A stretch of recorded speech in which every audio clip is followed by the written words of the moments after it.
I'm not your hero.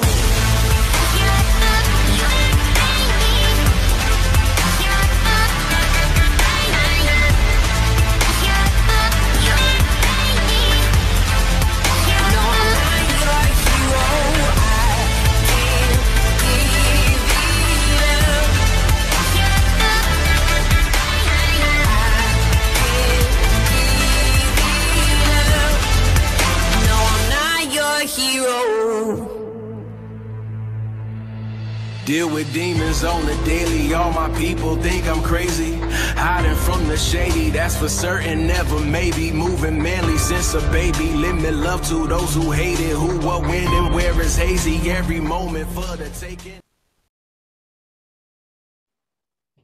Hello, good morning everyone. Good morning all the champions. Hello ma'am. Yes, so thank you so much once again guys for coming to this session. And tam tak tu hai zai na hiron tel thar te point of made here coming to Samuel ania join vesti cha yang goal director standing and make ta join YouTube lama veron clear to the tam pho kha chi be be kuleo. Yes, so good morning karon ti na chan taka chuan good morning tia kan so hi chuan nge good more earning tina ta mi ba hian nge good more earning kan ti chu kan phur em chin ni mo chume wa chuan nge zanin na mi to session po nge kan phur karinga. Yes, of course kan phur don chiang ani tro achan chuing bang nge kan phurang kan phur na chan tu bera chu kan future course en kim kan shebek to don lam tro zanin na mi tur kan session na hi thata nge kan ngai thak nge en kim kan wong dik bek ani chuan him business and plotting tour here tu man min dang thei to lawani oh. Yes, so to me wang chuan zanin na mi tur session po nge serious to win tun ha ta nge ai sa serious in kan lang oh. Ama bo kan serious to mem ta khami ai serious ala zok tur oh. Yes, to khami zaina mi to session po nge kan phurvi ho ka ring to di tro nge kan zir to kha voi za nge voi na zan li na tur ani to ta tro zan li na tur nge kan zir to number 1 ai nge personality and mindset development tro sum do na tran ma in kan pon lam le kan chung lam ai hian nge thlak tur poi mo ti te tro chon second ai nge dream building tro eng wangin nge business kan khoina chan tur he kan se to ni tro chuanin next time nge belief system enge chumi dream ti lo ling tur cho injin tok na li an tak ing ti kan na yang ti he kan zir to ni tro. Yes, of course kan zir to ni chumi wang cho la me business and tu man min dan thei to la tro. Yes, so chumi wang cho lom zai na po hian nge kan hun hlu tak mo kan hun hlu tak ron invest chung lom tro zai na ha karon tel how don ni zai na mi to session he poimo don lu tu ka eng kim network marketing lam pang hi shabek don ni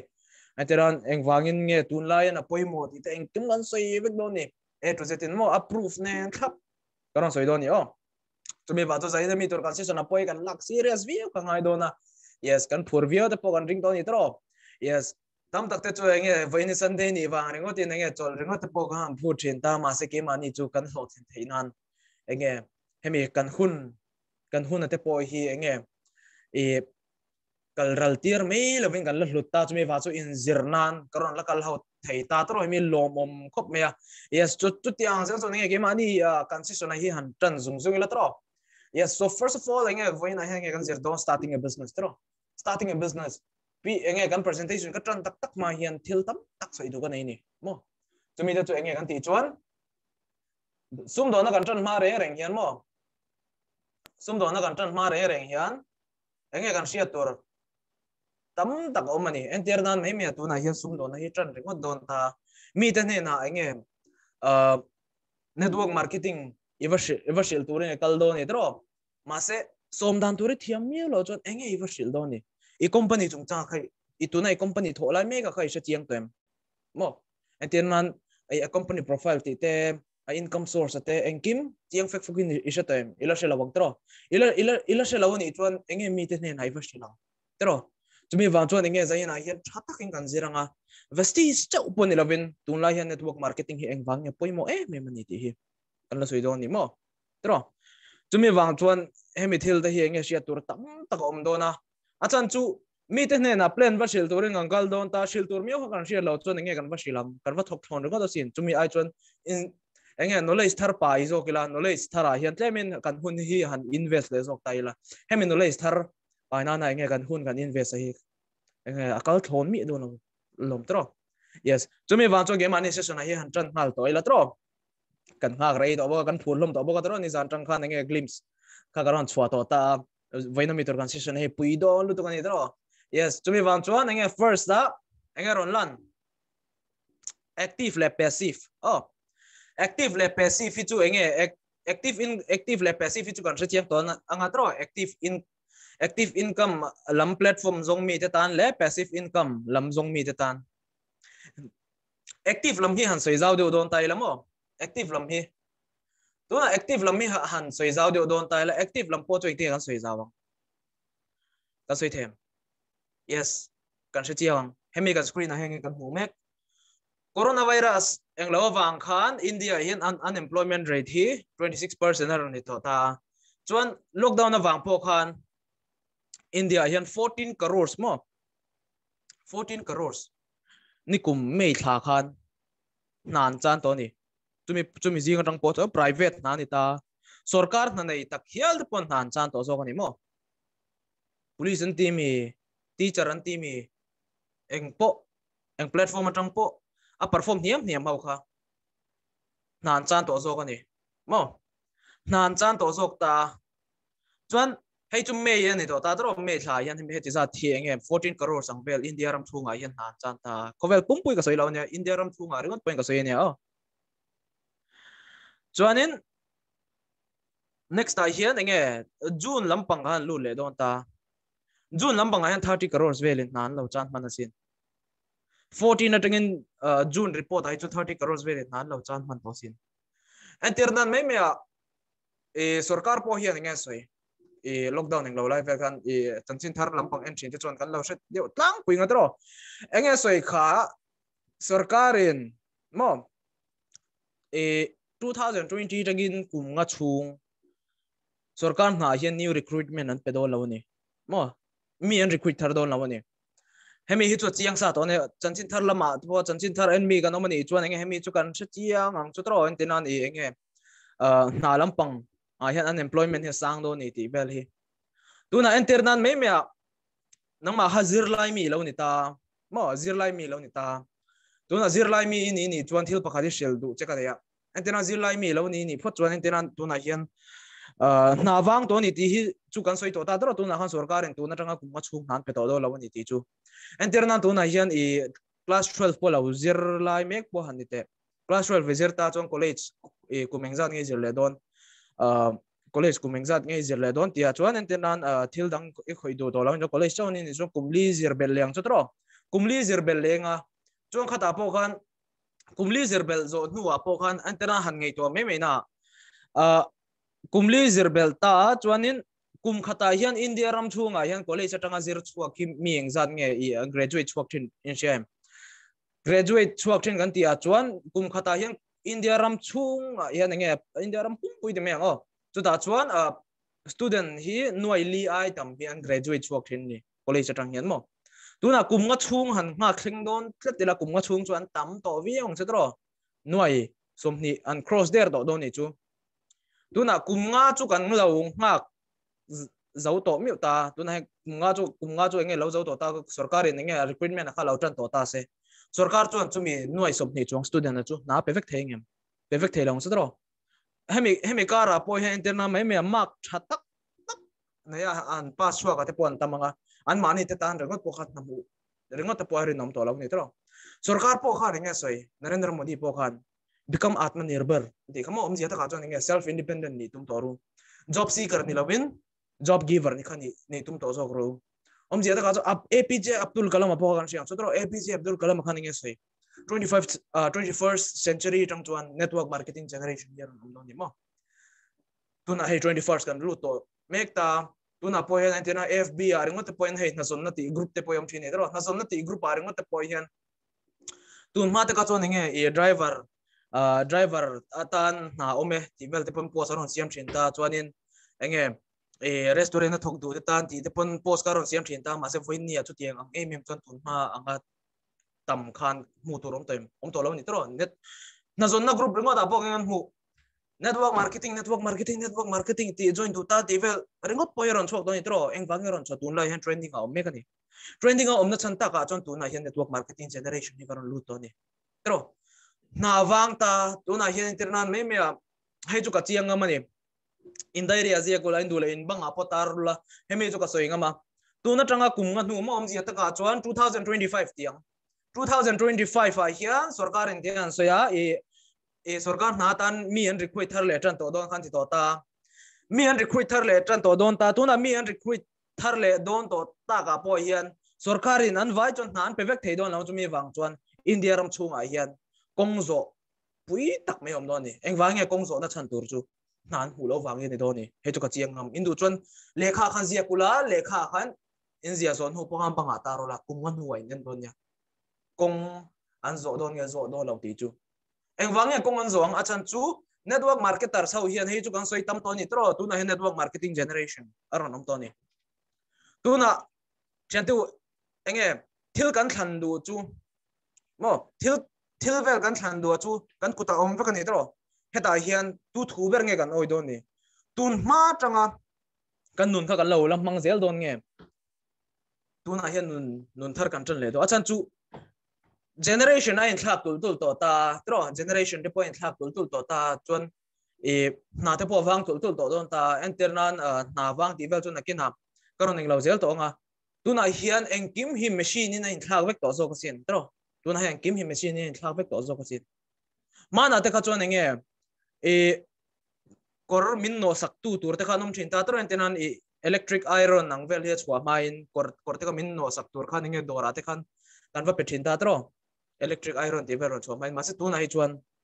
an mani business te po eng wange chiat achan chu mitin te hian electric iron here on chwak to ta electric iron current ne na connect mai thei to tro khatiang je kham wang chang in na ye wang tu lo no ni mana te kha chuan enge e drone helicopter enge e movie and shoot light in te po khang camera men tang khan post pakhat kham thin ta intenan van enge e van sang ta ka tanga si nan la du ni ni chu helicopter le camera men hian roi top zel ta helicopter tang hian voinyang a chan drone in ron replace to ni om zia ta ka chon enge machine hian mi hi aron replace mek to a mo machine hian mi hi aron replace mek to chu mi wang chon na wang tul tul to kan ti na sa re hinim tuna hian kema po network marketing a hian eng wang ke associate na chan chu mi po chu vestige platform ma ta hian vestige platform hi chu tiang ang platform hi ni ta internan india tool chua company nge ni ta tro india form company ni ta hemi wa hian india hian eng anga buai na poron om poni ma se eng anga enge tu man min dang thei lo ni tro internan foreign company han soi don ta la foreign company om zia ta ka chon india hian lockdown te pon om le thut ta se products lama te bo buai na om le don ta tro ma se ke ma ni indian company bi kai chon enge buai na te bo lo pal tlang to ta eng kim kan sebek to ni tro lockdown te bo kan to ka lockdown a khan eng kim ang khar lai me khan mizoram chunga po ngan chiang khoi ve nge mani vai ba kon nge ni khoi nge mani chan ma resok nge mani khata khan mai ka tak hial pot lang an auto ni entenan lockdown chung po khan naktu ka vestige product alak thei tran do na e ma se la tur te ho khan max in wa ngai do na wa lo chon alu thei do lo ni tal khamil lo pot sakani tro om zia ta ka chon nge sarkar support kan nei ni tro sarkar support eng vai sarkar support kan nei achan chu vestige company pakatan ya chumi chu india ram chung chaw pon lawin khovel pum pui rama hian enge I kan kai sang chak to lu to ni tro zaina hian a history eng kim kan sebek don ni vestige eng ting rong kai sang chak tan mo hetiang hian enge ke mani a hi ani don chumi ba ka han ngei to don mai tai la voin ni anga kan platform hetiang ang em kan om hi vestige han soi don tai la vestige a hian kan thok bi kan ni chuan network marketing company mai ni lo vestige no network marketing company mai ni lo eng wangin nge kan ti ni chuan vestige a hian kum ni thokling to ni chuan vestige atang hian itr file siam thei to ta chu business file ni to ta chumi po chu sarkar ni na tang iwala ngai do na chumi chu kum ni thokling to itr file chu iwala to ni chuan sarkar na nei ang to ni lifetime ta chumi ba ka vestige hian income generation a pek dan hi third generation thleng income a pe ni om zia ta ka chuan nge trong thu chelawa ke hi lo boral thut ta ila ka hlo hi ka fa te an changa chuan ka fa po chu lo boral ta se ama fa in chang le ka tiang khan ka first generation chu ka fa pa ha ta chuan chumi zowa ka second generation chu ama fa le chong khai ta khatiang se khan third generation heng kha kan income kan chang thei ni hetiang ang facility si mo hetiang facility si hetiang ang platform hian min pe thei ni chon thian deu eng wang kan khan lamang tro om zia ta ka jong ke mani life chu secure tok to ni tun la ya hian kan nun na hian mo ma se ke mani future life te hian po an tam po ka secure to ni approve kan duam mi ya hian vestige ambassador pakati tam tak te chuan kan thre tonga la thre lo he poka no mei thia vestige ambassador pakati lo accident ani khan noi som pali le ti kha alo hlo thin ta mo ani khan noi som pali le ti kha lo hlo thin ta chuan car accident wang khan lo boral thut ta mo car accident wang kha lo boral thut ta chuan car accident wang kha lo boral thut nu po khan enge nupui le fanu pakhat nei ni chumo fanu hui pakhat chen nei ta chuan abaural nu khan a fanu alu na thin a school te khan nge aron phone ni chu engen soi in anupui ne na chon ti aron phone ta in fanu hi kan school atram hian kan ban me don nge atita engwangin nge tin anupui na zot ni anupui na zot ta chu ta chon an school headmaster ina a chan dan ta ka chu kan school hi India ram chunga chon school man tau pol ni ta tuna in pa hi athi nu ta ka hian kan school fee hi in effort thei don nge om je ta ka school fee in pe thei don nge pe thei don lo tia hian in boy do me the chumi wang chu atawa wang hian kan ban don nge ti chu aron ni ve ni khata khan anu pui chana ka kan sha chak kan chu tro anu pui neng ting chan kan pa chu thi to ni ti chu chiang ani ma se kan pa ina thil min pe ka hi hemi hi khoi huna po in hulawang ka du chuan ka fanu me pon ka fanu classmate zong school fee po ka pe ke vek thei ni tin sei to ni voini apo hian khatin noi som pasari anu pui chuan la lu then ni chumi po chu anu pui chu network marketing eng mani lo ma se thok chung lo ma se enge assist up pasali na system siam sak ka khami kha mek ta chumi wang chu anu pui chuan enge a hlo chuan nei mek to ti na ni chumo chumi wang chuan enge future chau pon long kan next generation te tan hian po hian life securing opportunity ni mo chumi wang chuan enge vesti cha hian third depth enge generation thleng income hi chan thei ta hetiang anga platform hi khoyang kan huang tro hetiang anga platform hi company da kan hu thei ngem karing mi lo ni kan hu thei chom mishil ro mo tu tang zel chuan enge han lu chho do ni la tu na chuan enge tu nai chuan enge tam tak tan nan zong boy mek ta he ta restaurant na thon du thul he ta enge monia interview ten pethul ma se na mu na chances ka claim le ni tro na mu pon ma se an hlo ringo da po hian an tho zat tur dar kar ang zonga chut chuan a the ve lo ni tro hetiang hian vaira ma chu ni sen chu vai tho chi chu ni chuan an du mi lawang atiran ni le zan khwa ria chil mal te tura tho cheng sang ha ringo te chuan mi pa chin deu mo ni le zan khwa han tho cheng sang ha ringo thlo in chin tuna chu mizoram chunga chuan an chhor chop to ni hadiang mi tu mi fing te tan chuan mo mi fing te tan chuan du chi pon lo ni kan tha kan senga engkim anom chung tur chu enge kan hlo mu hun tur khani ma se khami kha kan nakin kan future a kan nu pui fanau te kan chom zo ngem ka ring mi lo ni mo kan nu pui fanau te kan chom zo mi lo chu tro entirna me me a han ngai to don la toothpaste po kha 1990 mo sang khan zakwa som kwa kum khan exact nge ni thin kan la shebe kang chu cheng thum vel me ni thin ni tro ma se voini ang za ta exact nge ni cheng som nga te tro agram hisapin an ta cheng som nga te ro ni choto cheng thum atangin cheng som nga han nge to don la petrol te po kha petrol man te po kha cheng som nga ni lai te po am thin kha ma se voini exact nge tu na ko na hun ai chon 91 ani to 91 rupees han ngai to me don tai la market rate chu sang tul tulang ma se na om je ta ka business te lawin job lam pang hang kam kala ni ni chuan kan job a po chuan job kan thona po chuan kan income chu tiang market rate hisap chau thau chu an pun ve thong karing mi lo ang ngai reng promotion kan huma chu tro angai ang ngai reng promotion kan huma chu mizoram chunga po yan tiang hi shiat ka nga sin ka shiat chuna chun delivery boy tam tak te po yan ba na sin mo khatiang han hetiang mai hin tu na chon job din hunom to job kan ti ni chon ang mani po khan in se chianga kan how to te hian engtik lai po hian min ban ring thei din huna kan omani tro an thu thu ni me khami ka chu tro tumi wang chon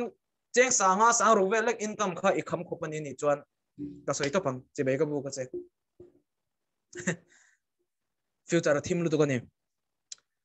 future ta na enge I han soi me don tai la mana te ka chon enge cheng sanga te po kan tan han hlut ka enge atam thei em khatro ma se voi ni anga cheng sanga te po etam cheng sang ni ringot te po cheng zat ni ang me ya ral me to zo ka sin tro tu tang thau chon enge mana te khan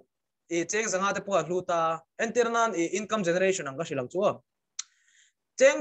cheng te ka ti kum sang ni le so matanga sang ni le som pathum ang in kar ka chuan chung ko khatina enge mi thiam te hawin an soi da ni chumo chung ko khatina anin dei tur khop chuan chung ko tin hian I enge cheng za ting anin dei theyang chung ko khathian cheng sing thum ve an la ke anin dei thei don chaw ni te soi kan mi po chu sang ni le som matanga sang ni le som pathum in kara chuan sang ni le som pathum atang chuan sang ni le som parok thleng kha cheng singa aron pung chole to ni tro chuan sang ni le som panga tanga sang ni le ti vel chu la soi khan ni lauta hemikara hian chung ko khatina anin dei tur khop chu noi khat an lak lo nga anga yang thakhata hian chumi wang cho lom voi ni ga po nangwani thenom hai wa ya te po nomanga cheng sing ruk sing sari ve sarkar na tanga la lu thin te po poisa wang hian an ril ru la ha fo ni achan chu market rate da sang tul ma se an income kha khatiang ang mm kharon sang tel ve lo ni tro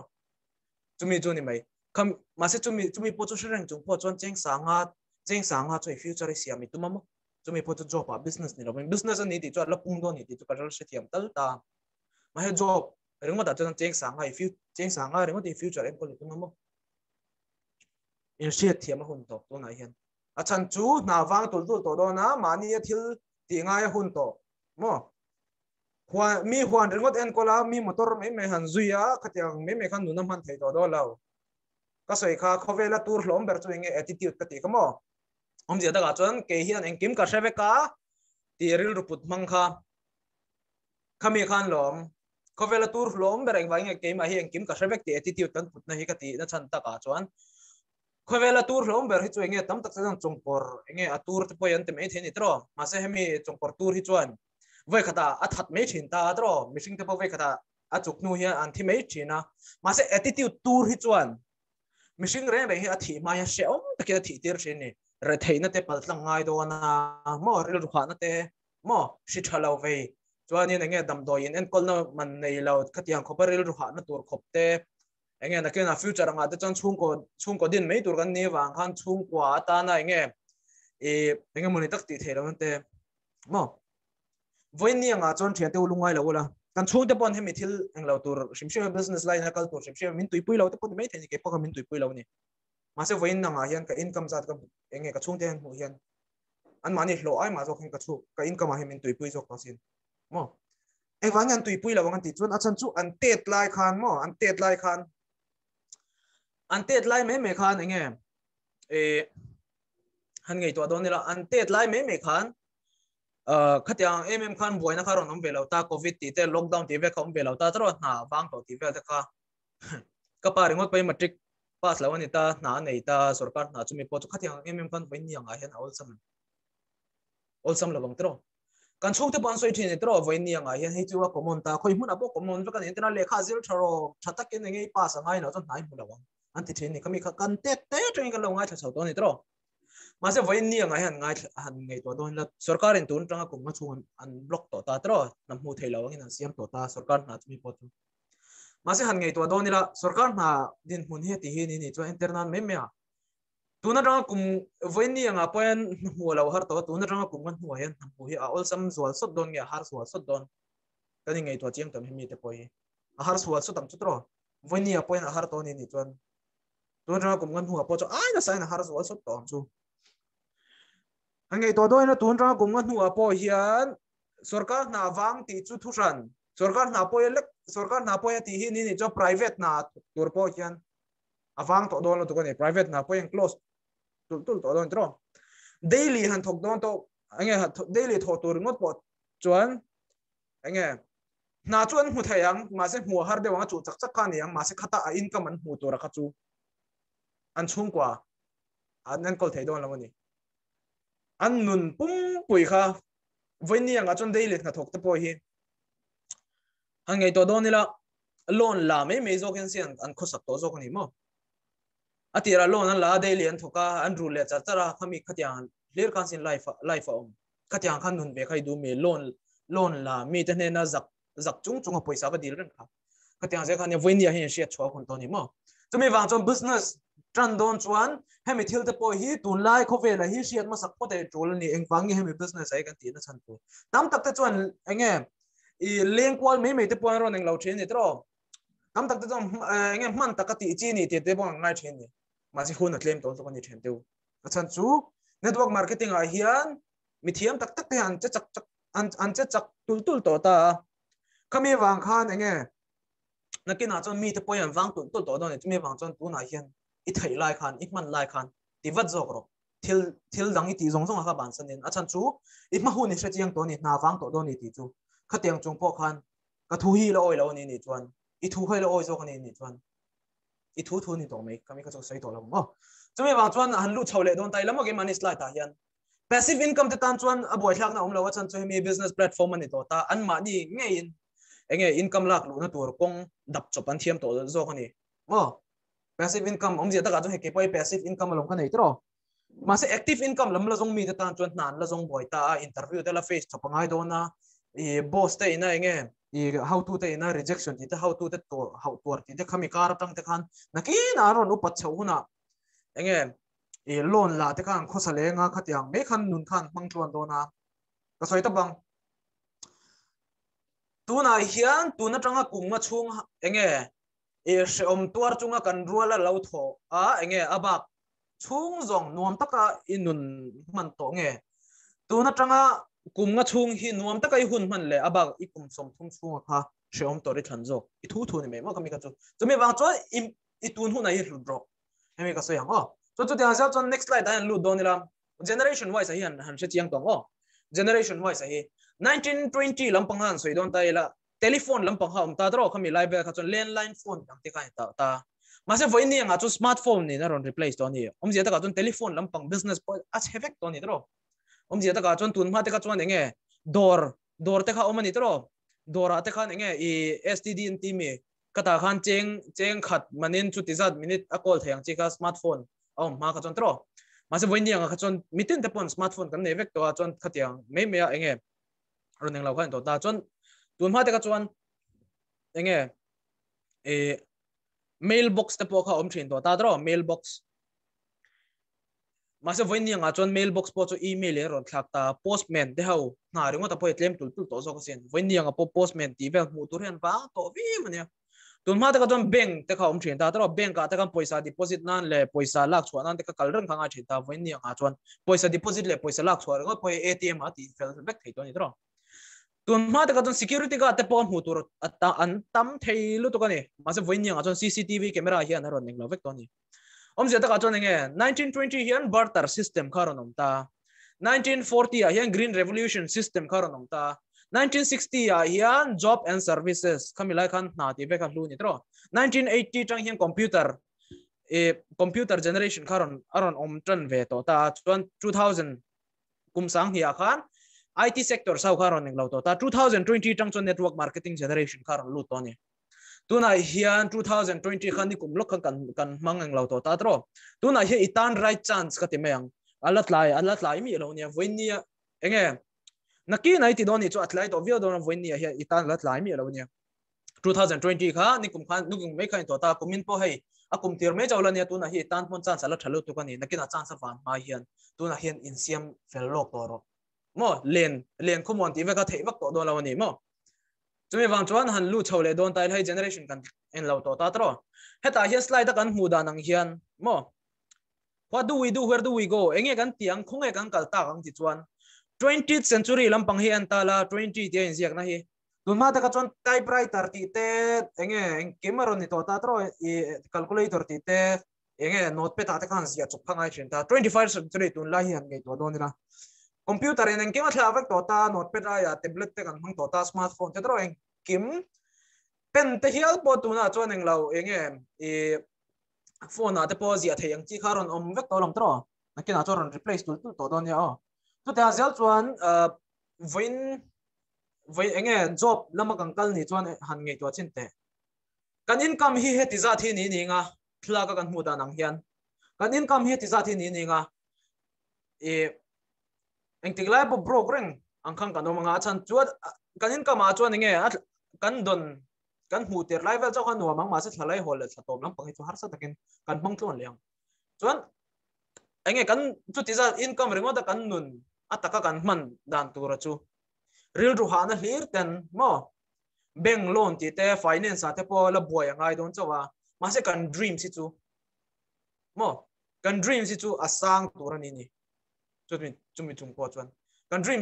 dream chu la sang thau si ma se tiang nun hi kan lamang do sin job kan tan chu ma se network marketing a chu han ngei to do ni la voi ni anga income heti zat hi kan nei ta real ru ha chung chung kan nom ta ma se kan dream si kan la sang ani ni chuan or dreams lampang ka soi nu a chon thil pa ka thiam ta kan tet lai kha chuan mo kan tet lai a nge kan nun man dan te ka chu kan la thiam mek pom chu tro kan tet lai khan sin dreams kan nei san ber tum chu eng tin nge kan sheve kem kan tet lai dreams kan nei san ber dan chu kan tet lai kha chuan nge e movie le kan en me entenang kung fu ti vel film te tro khatia khan nge kung fu master te kha ni te kan chak thin ta enge police lampang film kan en ni chon police lampang te kha leadership lampang film kan en ni chon leadership lampang ni te kha kan chak theita ma se kan upatul tul ta kan dream sa pokaron enge te tu tro tu kan te la ka choi ti sa ti kan dreams chen ni ma se voini anga chon heti sa chawi kan dreams chen kon eng wangin chu ti sa chaw chu kan dreams kan ti chuan a than chu kan chung ko din hun hi kan sha chiang to ta heti sa chaw hi kan hlo nei chuna nia chu ti za ti hloting thei nan chuan mo ti hlotin thei nan chuan kan thei to lo ni tin chumi wang chu kan dreams pe to lo zo kan ni tro pat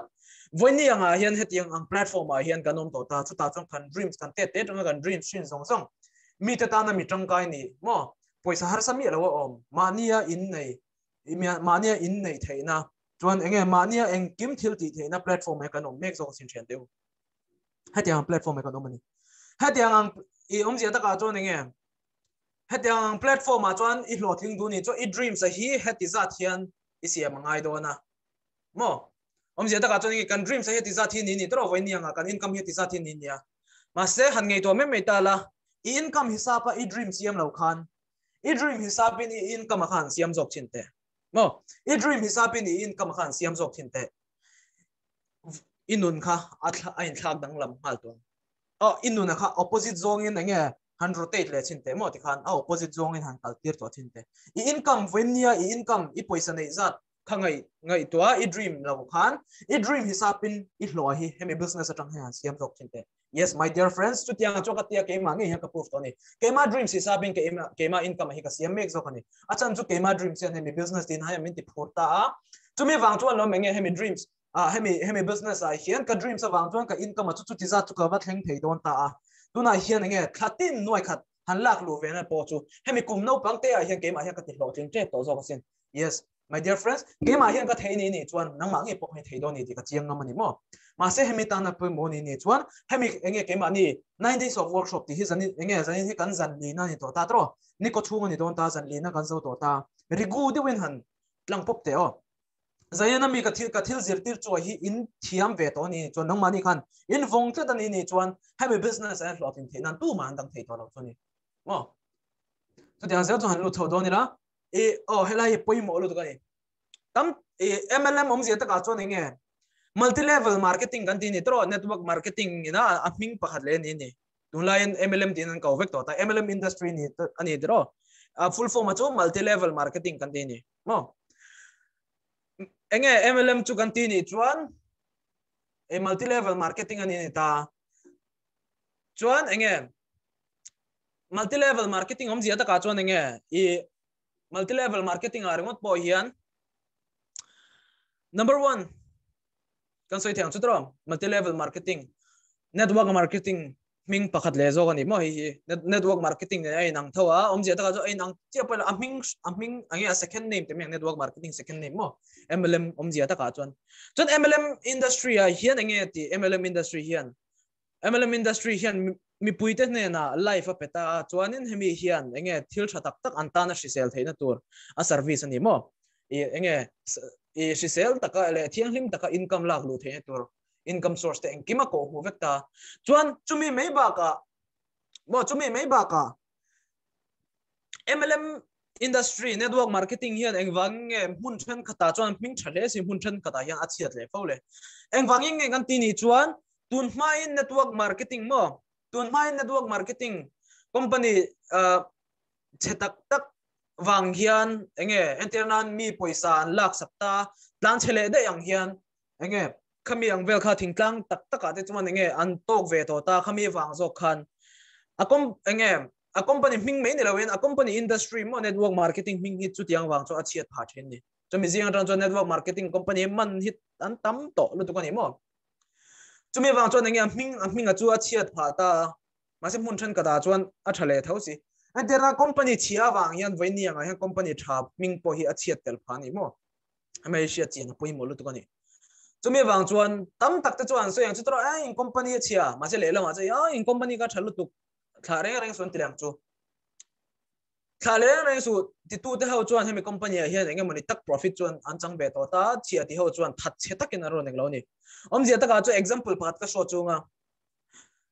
Khovela school thabera hian mo Khovela school thabera hian no pang pakhat hian fail ta se school chia ti na ni me yang teu lo tro an no panga chuan tik lo ti na ni me omje ta ka chuan vesti changa company thatak taka poi mi hlo thing chuan tam hemi role hem mi hlo chamte poi nom thin ni engwangin nge an hlo cham thin ka ti ni chuan number 1 thiante ne na len kwal han ching reng mo number 1 thiante ne na len kwal han chin reng awang hian an nun dan thin enge an thla thei lo thin awang hian voinianga poi hian enge mun ngaya thawan lo mani nun da enge tharon lamang lo ni tro number 2 enge kan ti ni chon mi ten birthday mo enge moni len kwal na han som te poni ma se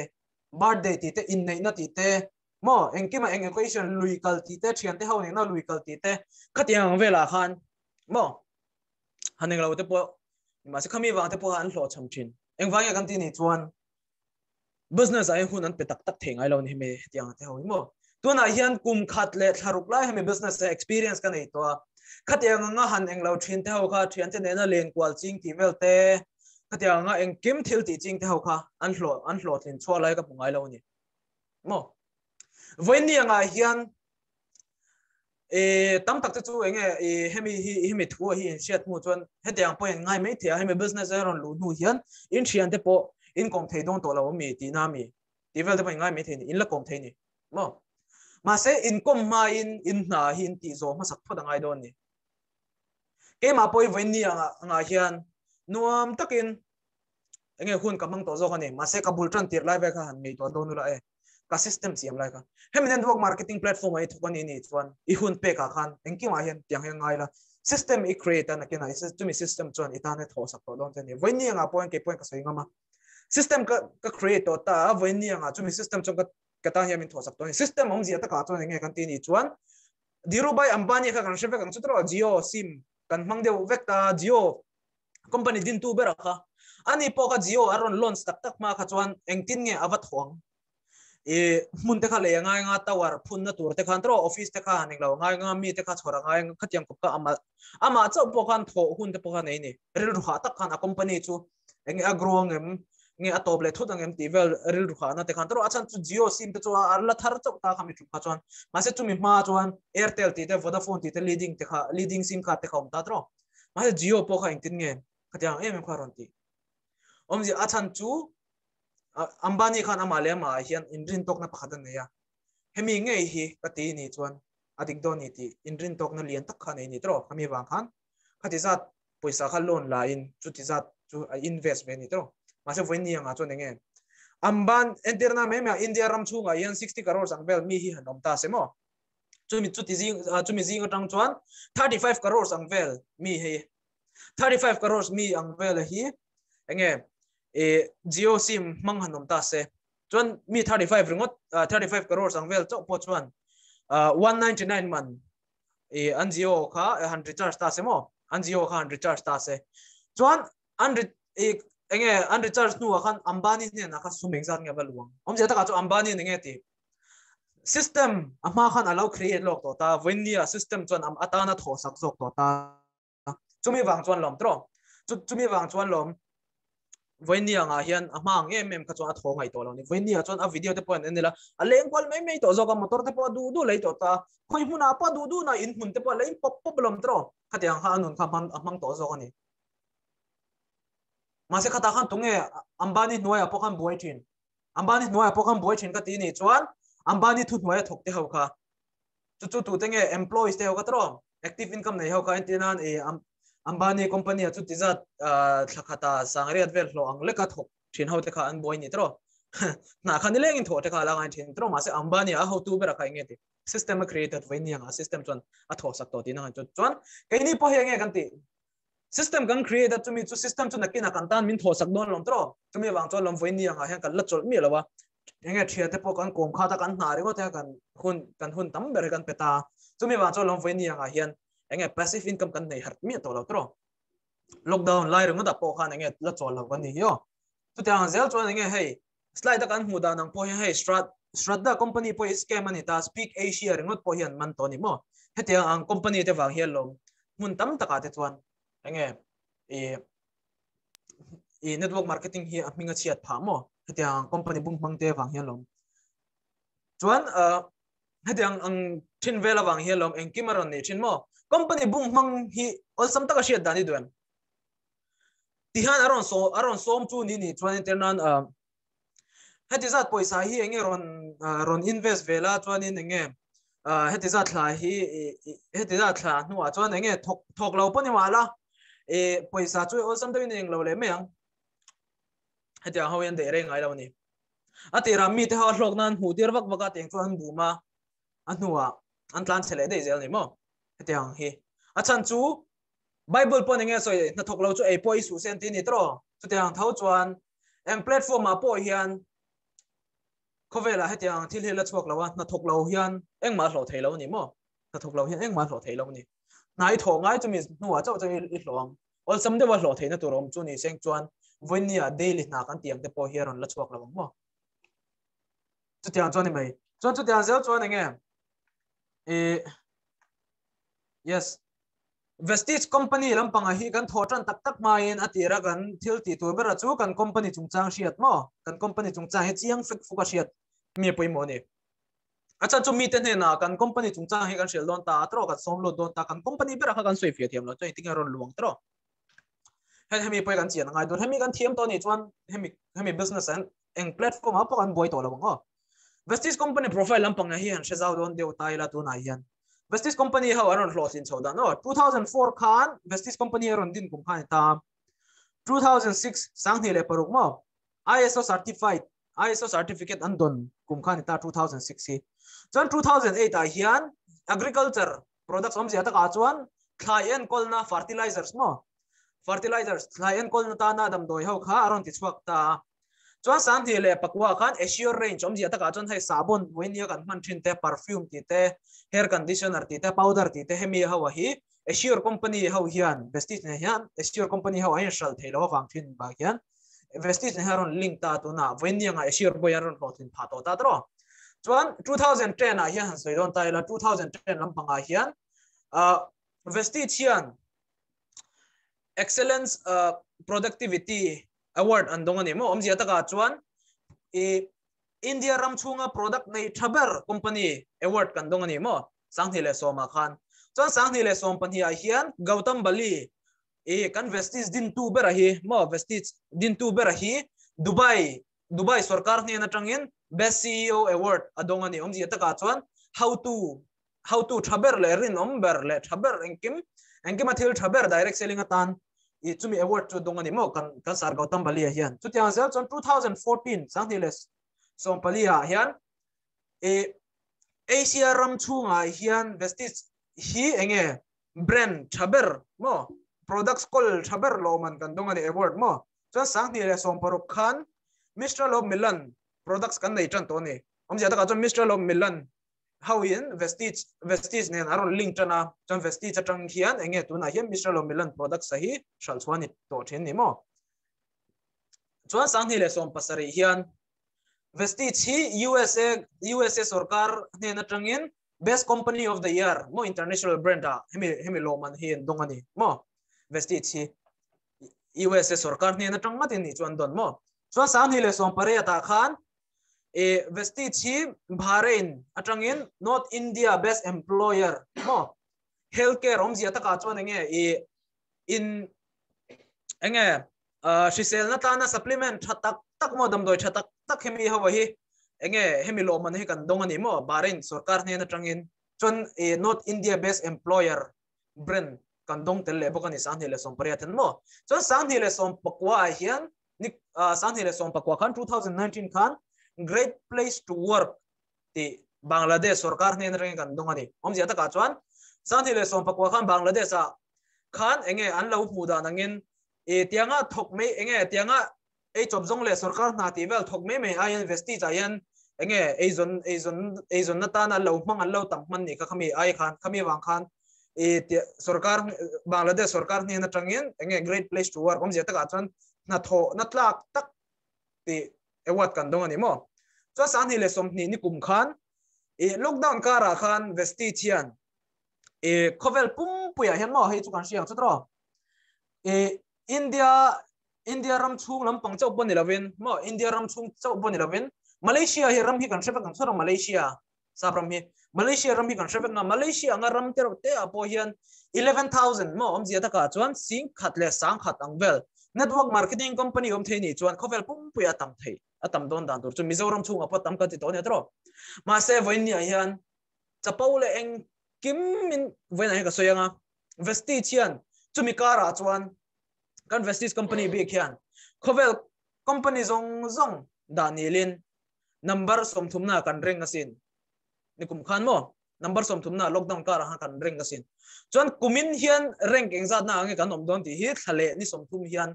ai aron lang to don kan phur to view bo kan ringa number som thumna tang he aron up chhaule don ni ti porin no mani he hi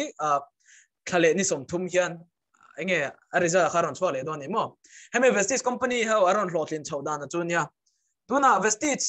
sat englau vestige lampang hi a history hian soidon nila vestige hi sang hile pali khan okla New Delhi a hian dinani ta mo so an mani kum khata in shal na ringo da po hi 127 crore chau khala ni na claim kan tin ni to na claim ani chuanin khamilai khan office kha Delhi a chau khan la nei ta chon products siam chona hun kha Himachal Pradesh a kan nei ni om zia ta ka chon nge voini anga hian kan tan na ol sam to dan ni tro voini anga te chon Mizoram chunga te po enge ador theina tur mun te po om vek to ta district sanga Mizoram ti te Haflong ti te Silchara te po khoi mun te po om vek to Agartala ti te Manipur Nagaland khoi mun po om vek to eng state po mutur om vek to ni tro ma se tun ma vestige aron tran kumpo kha han ngei to donela voin entenan mani lokam vestige lo tran don ta se kanin chung mo han dor na ringot po han Delhi han kalreng khangai angai don to khatro min thon tu tur tu manom don lawani khami tum ka chon tro achan chu kan chung kwa kan mel chia changpo enge Delhi lampang han kalte po khan wang don ta va cha tur ngot po khan tro om zia ta ka voini a hian kan ta na ol sam to dan hi achan chu mana vestige an din tum la te po khan ngei to don la khamilai khachon han vestige an thok du tak tak don ta la kan chung kanin chung mo dor na ringa po ka Delhi kha han kalren khangai do na ma se voini anga chuan enge kan district kan Chenom district ti meng mo khata ringot po kan district ka omlo po ni ma se kan Chenom district ka tal po kan mutur kha omra kan tor om zia ta ka chuan enge man ai kha chuan voini hi ol sam to dan hi tam tak te chuan lo seng sar district na om kan district om velo wa inte kan dorang ti te pon flotlin hi ti mm ol sam hi mu thei ni la ol sam mu thei chu ni se voini anga po hian ti mm hian kaning lawangai lawang tro chumi wang chuan haning lo le don tai la vestige ina an tran tum khan mo sang ni le pali khan products ka som chi khan la nei chin ni aron din kum khan mo sang ni le pali khan so office ka pani chi khan an la nei ta Delhi le Bangalore khan mo chon chu ta chon vestige a hian member kha vesti cha member thokha 6 mi paruk che no mani mo vesti cha member zong kha vaya chut khom cha paruk che no mani mo ma se voin ni ang ayan chu don ta yela zathum som nga item products kan nei to ta FMCG le cosmetics mo chumi pot chu shisel chum best deal products te pu kan nei vek to ta brands hi som nga item kan nei to ta DLCP sa nga item kan nei le to ni mo branch office po hi Mizoram ate ka chon Aizawl ate ka ta Assam tan chong Guwahati ate po khom ta tro chuan next ta chuan mana khan engzat nge ka so investi chai member kha engzat nge om mi paruk che no mani tro ma se voin ni anga chuan 2.5 crores item kha om to ni 2.5 crores po chu ni kum member om za chut na ni chu mo ni kum member om za chut na ni chu han ngai to re ren chin te ni kum member om za chut na khan company India ram chung India siam cho company ain than na khan mo vesti chian member anga aber zo ni company dang ai ma zo kin engwangi kan ti ni chuan vesti cha hian na thon nom zia ti po lang siang ani to chumi wang cholo member tho du na ping ni engwanga hlotlin all sam em achan chu kan products ne bang ni tro kan products hian enge thil zong zo heti all sam em ni tro so tu tia zel jan lu chole don tai la global presence a hian Dubai a kanom to ta omzia ta ka chu India ram chung cho pon Dubai a mel chet kan nei chon chu ta po chon team kan lo siam thei to ta Nepal a ti te Bangladesh te Bahrain te Ghana ti te Oman ti te Thailand ti te Saudi Arabia thlengin kan siam thei to to Philippines ti te Vietnam ti te tia te po kan ron hong don cho ni mo kumin hian chuan 20 more country omzia ta ka jong kumin hian ram som ni ai ta ma kan lalu don cho ni mo ala in tan na cho la ni hi chuan nge luxury car achievers omzia ta ka chuan BMW mo BMW ang lampang te Mercedes te Porsche ti te Bentley ti te hete ang motor te hi zathum item la anom to ni Range Rover ti te mo chuan mid segment motor hi sangsari item la anom to mid segment ti ta ka chu Hyundai Verna ti te Creta ti te Seltos ti te mo hete ang motor te hi Baleno ti te hete ang motor te mid segment aronom ta chuanin vesti chan mi singli ta yan ziak to ta singli chi pon lawin sing sari ni to ta last update ta ka mo sing sari ai ta min noi khata tangan noi somruk in karan la to ta chuan chumi zinga tang chumi pakhatin makta duai khat apel to zo kan mo chumi chu kan godfather kan great upline Mr. Siddharth Singh hin ta chuan chu tiang zel chuan mi noi alo makta duai ni item in alo mi noi ni zo mi noi ni item in sing khata ranga noi khat in kar an hlove to ni mo chuan vestige na kan vision le kan mission hem she chiang la vestige na an vision chuinge to help people live a life of economic independence on their own term tino aron ziak ta omzia ta ka chuan nge mission ta hi sum har sami lo zalen ta ka an nun man tir hi vestige na an vision ni mo chuan vestige na an thil tumber an company ta na an thil tumber chu vestige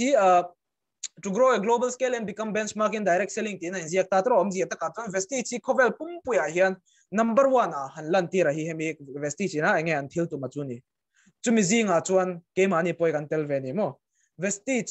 hi khovel pumpuya number 1 ani hun ami tu chu chumi zinga cho ke mani poi hi kan pui tel ve ti na ani chu credit po ke mani chu nga hen vek do ni mo chumi wang chuan tunlai bawro khi ngai to va kala wela kan future ta ngai to zo la company future ta ngai to zo la kan plotin pui thei zo mo chu tiang za chuan vestige certification hi han en do nela vestige pakhana chuan government approve ani to ta government approve ani wang hian vestige chai hian company han thok ling ta la company thotlin nu hian sarkar ne na tangin na china ha ka soi to ta file siam thei ta chumi file chu sarkar ne na tangai ila to ni chu sarkar na dei angi ni to ni chuan ayurvedic lampang products siam chuak thin ti Himachal Pradesh government ranking kan donga chuanin engkim QSA certification ti te HDSA ti te Health Food and Dietary Supplement Association hopon award mi petota excellence award te po kan dong to ni chu te anzel chuan vestige chai hian hlo engzat nge nei thai hlo lampang kan sha chiang wi ong chatra hlo lampang hi hlo lampang engzat nge kan nei kapa ringot po hian lo chi khachela nei ni tuna sarkar han thona hian tuna ya vestige abi khian engzat nge kan nei le mo vestige hian lo theina chikwa kan nei ni lo theina chikwa number 1 saving of consumption a hian 10 to 20% kan donga mo Number 2 performance bonus hian 5 to 11% kan donga. Chuan number 3 hian bronze director bonus 4% kan donga. Number 4 hian business building bonus 14% kan donga. Chuan number 5 hian leadership overriding bonus 16% kan donga. Number 6 travel fund foreign trip in theina tur 5% kan dong le a. Number 7 car fund motor lei theina tur 5% kan dong le ta. House fund in sak theina tur 3% kan donga. Number 9 elect club bonus 2% kan dong tele ni kan dong tam he ai tam hi kan phut le thawe atam ve thok to hiyo ni tro to te anzel chon vesti cha yen level ingzat nge cross ngai bronze director kainan 5 point khata tanga point zanga le som ko pakwa in kara yomeni chon 5% ilan ni dona chon point zaru ka tanga sang ni zathum le som ko pakwa chuan 8% ni dona level chumo chuan sang ni zali le sanga zali som ko pakwa in kara yomeni chuan 10% ni dona chuan chu tiang zel chuan point sanga zanga hi pel to ni po chon bronze director ang ni dona chumi ai ba ka vesti cha hian fasta tiong tamo bronze director hi all some ni kai du ni chuan thokrim big ta tan hian offer hian cm big ta sanga zanga kai kher lavin thakha chung in sangli zanga hi khol thing thein ni chuan nge sangli zanga hi khol thing thein ni chuan thakha chung hian mo point hi bronze director angin enge kawin ni to don ni omjia ta ka chon nge vesti hian na thokrim ta tan big hian du sakna hi cm big ti na ni chumo so chu tia zel chuan how much money can you make from here vesti cha hian income engza thleng nge hlo thai vesti cha hian engza thleng nge income hi hlo thai ka thra do em engza nge du engza nge du a chu ti za chu ka i hlo thai ni mai tam tak te chuan so yang chu tra intina vesti cha hian hlo har mai chu ti khati hlo an petlem thei si ti vel da ban so i thin ang chu tro approve do em ngaro kan proof ngal chenge vesti cha hian engza nge kan hlo thai kan ti chuan approve chu heta hian ro approve chu he ni mai ta hian nge ka search google hian in du chuan zoom mai ula mo google hian ti ka search top earner in mlm in asia omjia ta ka chuan india ram chung chau pan asia ram pum ani chu asia ram pum omjia ta ka chuan korea ti te thailand ti te engkem bangladesh ti te pakistan ti te malaysia ti te hemi zong kara hian mo tunge hemi zong company in englona hian tunge hlo number network marketing company asia ram pum puya india ram chung chon kon lamin asia ram pum puya hian tunge kan ti ni chuan mr sidat singa mo mr sidat singa hian ke mani great apply na ni telbok ni mo amati ma hian kan mek ni tuna hian mr sidat singa hian chumbo chu khoi company mi nge ta kan hut thang chu tra hela hian enge mouse englo ko ti chen na la vestige ti ron lang ani tro mr sidat singa hian thakhat chung hian 1 crore le 68 lakhs a highest check asiam toni hemi wang helom chumi po chu rinom takin enge alak lu na ni omjia ta ka chon enge google thleng pon hemi business atang hian highest earner chumi po chu asia ram chung tan hian an approve toni ni chuan miten engang pon hemi business an hlo la ka har em kan ti ni chuan kan phone atang kan hu me don ne khatyang tho kan certain mo approve kan nei ve kan ni ke mani chuan mo india chul chu company ni da hemi wa helom kan bun em tro to te anzel chuan next lesson nak tu zana hian enge kan zirang mo nak tu zana hian enge kan zirang art of invitation ni tuna chuan engkim kan shebek to ta tro mi te hi engtinge kan so mang ti te mo mi te hi engtinge kan so mang ti te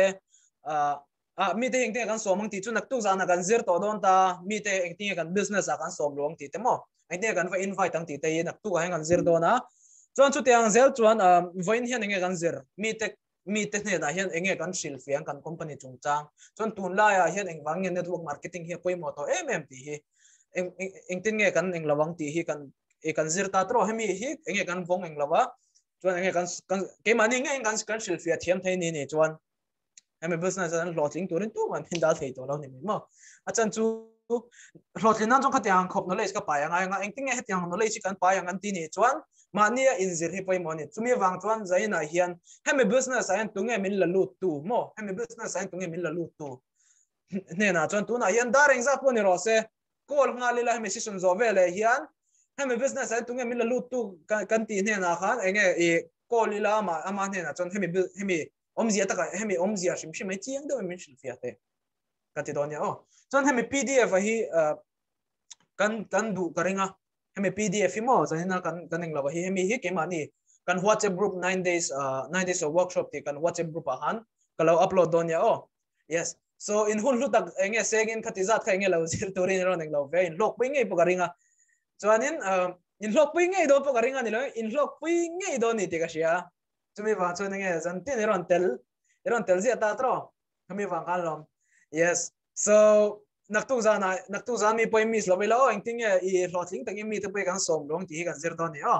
yes so thank you so much everyone for coming to this session YouTube lampang mero 3 to the poka in chunga po lo mom lu tuka yes so thank you so much everyone YouTube lama ronen mi ta dan chuan enge share like and subscribe ka chu enge ka sei lo thei lo ta yes so thank you so much everyone and naktu aga im play donya wish you well guys and good night